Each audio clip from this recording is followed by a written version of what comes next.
This is a production of World Video Bible School. To God be the glory. What about the Sabbath day?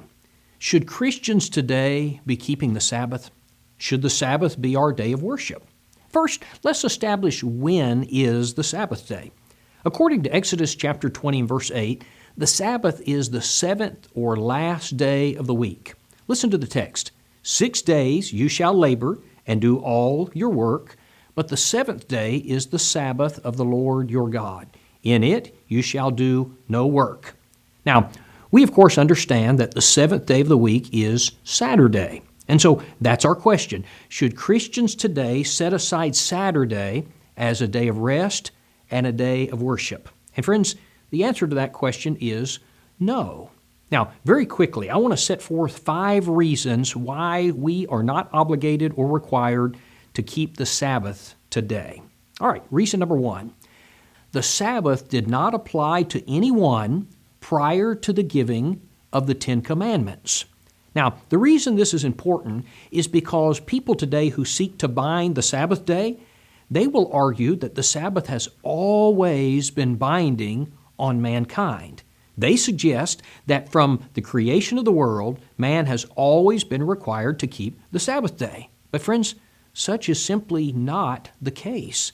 The keeping of the Sabbath day did not apply to anyone prior to the giving of the law of Moses and the 10 Commandments at Mount Sinai. Listen to this. Deuteronomy chapter 5 and verse 2 says, "The Lord our God made a covenant with us in Horeb.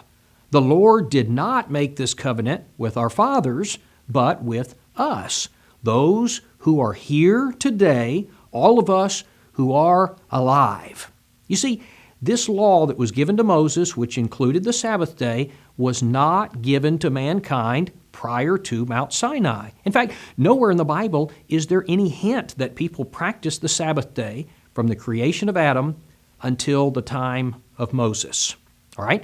Reason number 2 that the Sabbath is not binding on us today is that the purpose of the Sabbath is that it was a sign between God and Israel.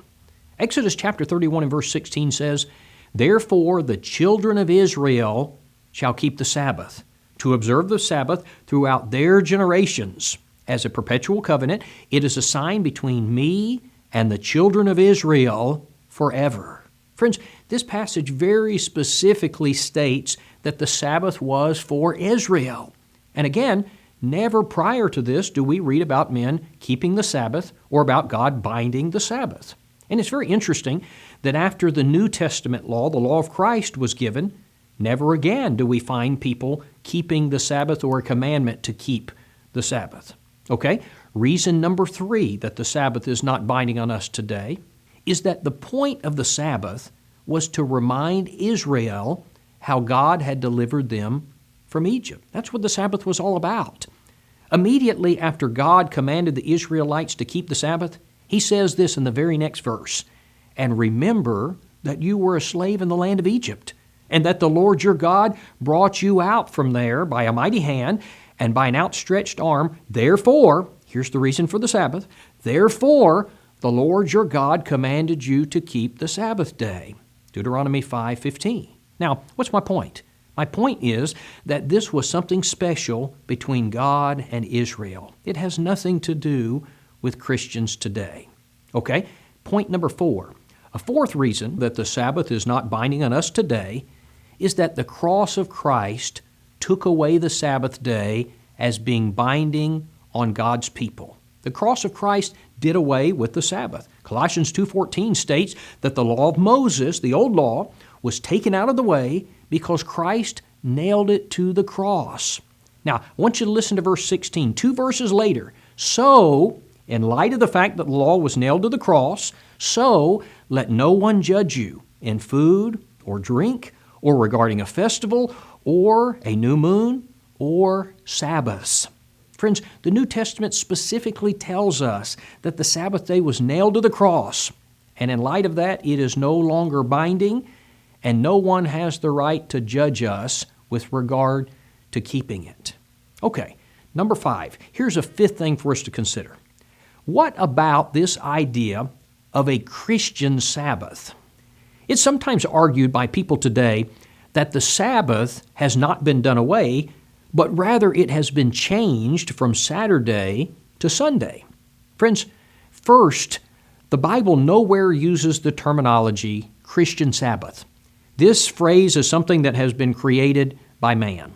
Now, I believe the reason that men came up with this concept of a Christian Sabbath is because they believe that the Ten Commandments are still binding on us today, and they run into a difficulty when they get to the fourth commandment that says, remember the Sabbath day to keep it holy. Now, they realize that New Testament worship occurred on Sunday, not Saturday, and so they're troubled. What do you do with the fourth commandment? What do you do with the Sabbath day?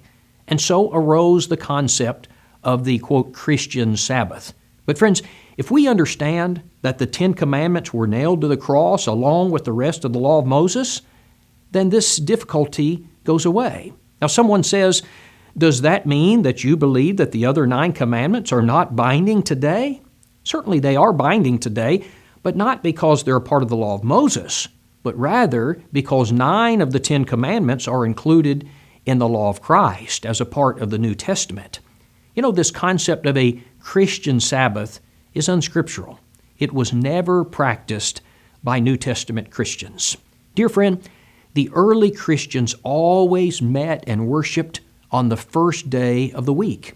Acts 20 and verse 7 and 1 Corinthians 16, 1 and 2 tell us that Christians came together every Sunday to worship. In fact, the only time that the Sabbath is mentioned after the New Testament church begins is either number 1, when it's being forbidden that we bind it, or number 2, when early Christians would go to the synagogue on the Sabbath to try to reach and convert Jews who were still meeting on that day. Friends, from the day the church began, faithful children of God have met on the first day of the week, on Sunday, to worship Him. The Decalogue, or more commonly, the Ten Commandments.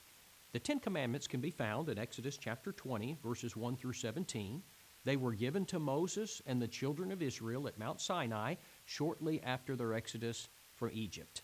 And friends, many people believe that the Ten Commandments contain the fullness of man's responsibility toward God, and that if I'm going to go to heaven today, they say it will be by keeping the Ten Commandments. Friends, I want to tell you that's not true, and it never has been true.